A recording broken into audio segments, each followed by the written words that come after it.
श्री ब्रह्म पुराण दशाश्वमेधिक पूर्व सात तीर्थ का महात्म। ब्रह्मा जी कहते हैं गोदावरी गंगा में कार्तिकेय जी का भी एक तीर्थ है जो बहुत उत्तम है। वह कुमार तीर्थ के नाम से भी प्रसिद्ध है। उसका नाम सुनने मात्र से मनुष्य कुलीन और रूपवान होता है। उसके आगे कृतिका तीर्थ है जिसके शरण मात्र से सोपान का फल मिलता है। महामुनि अब दशाश्वमेधिक तीर्थ का महात्म सुनो। उसके शरण मात्र से अश्वमेध यज्ञ के फल की प्राप्ति होती है। विश्वकर्मा के पुत्र महाबली विश्वरूप हुए। विश्वरूप के प्रथम नामक पुत्र हुआ। उसके पुत्र का नाम भुवन हुआ। महाबाहु भुवन सार्वभौम राजा हुए।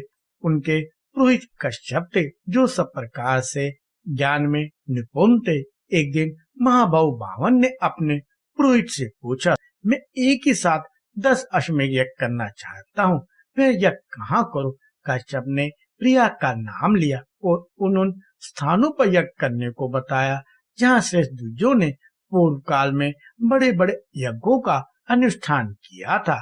राजा के यज्ञ में बहुत से ऋषि ऋत्विज हुए। पुरोहितों ने एक ही साथ 10 अश्वमेध यज्ञ आरंभ किए, किंतु उनमें से एक भी पूर्ण न हुआ। यह देखकर राजा को बड़ी चिंता हुई। उन्होंने प्रिया छोड़कर अन्य स्थानों में उन यज्ञों का आरंभ किया, किंतु वहां भी विघ्न दोष आ पहुंचे।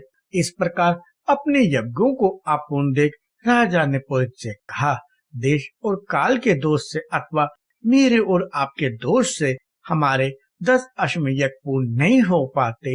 यूं कहकर दुखी हुए राजा भुवन अपने पुरोहित कश्यप के साथ बृहस्पति जी के ज्येष्ठ भ्राता संवर्त के पास गए और इस प्रकार बोले, भगवान मुझे ऐसा कोई उत्तम प्रदेश बतलाइए जहाँ एक ही साथ आरंभ किए हुए 10 अश्वमेध यज्ञ पूर्ण हो जाएं।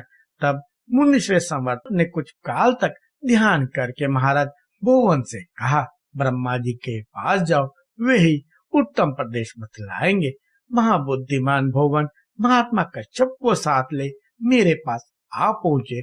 मुझसे भी उत्तम देश आदि के विषय में प्रश्न करने लगे।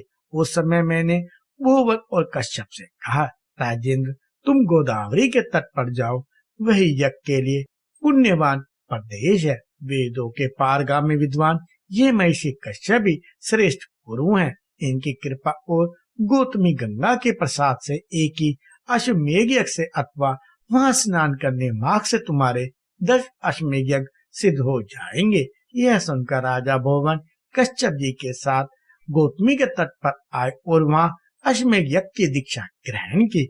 वह महायज्ञ आरंभ होकर जब पूर्ण हो गया तब राजा इस पृथ्वी का दान करने को उद्यत हुए।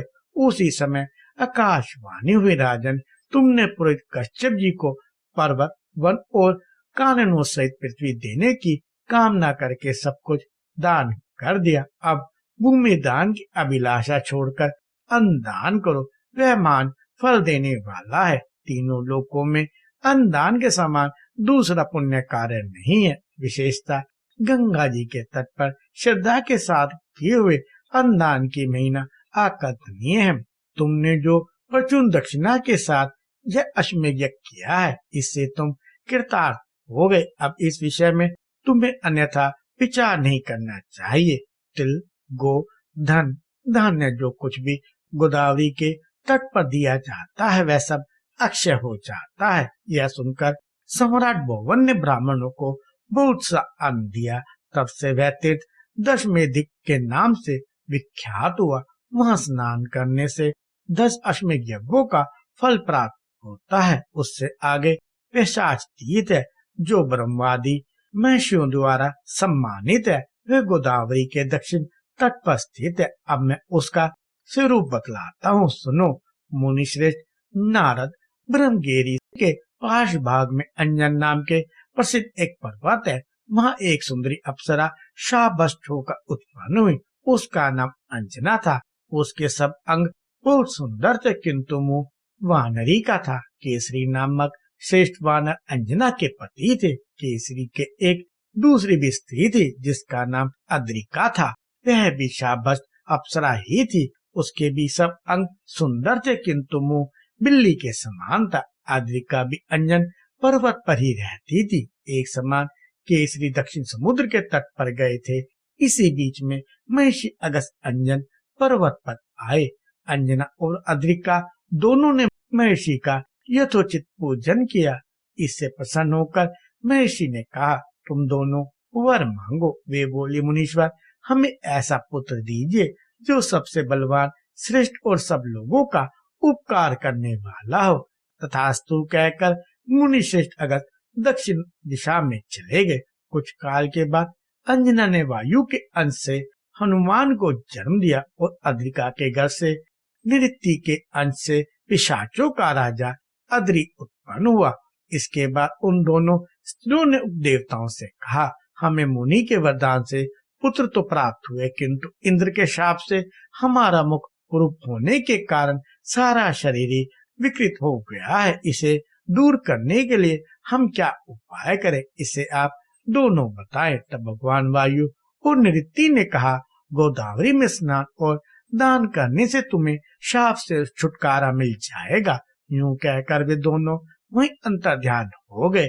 तब पिशाच रूपधारी अद्रि ने अपने भाई हनुमान जी को प्रसन्न करने के लिए माता अंजनी को लाकर गोदावरी में नहलाया। इसी प्रकार हनुमान जी भी अद्रिका को लेकर बड़ी उतावली के साथ गौतमी गंगा के तट पर आए। तब से वह पिशाच और अंजन तीर्थ के नाम से विख्यात हुआ।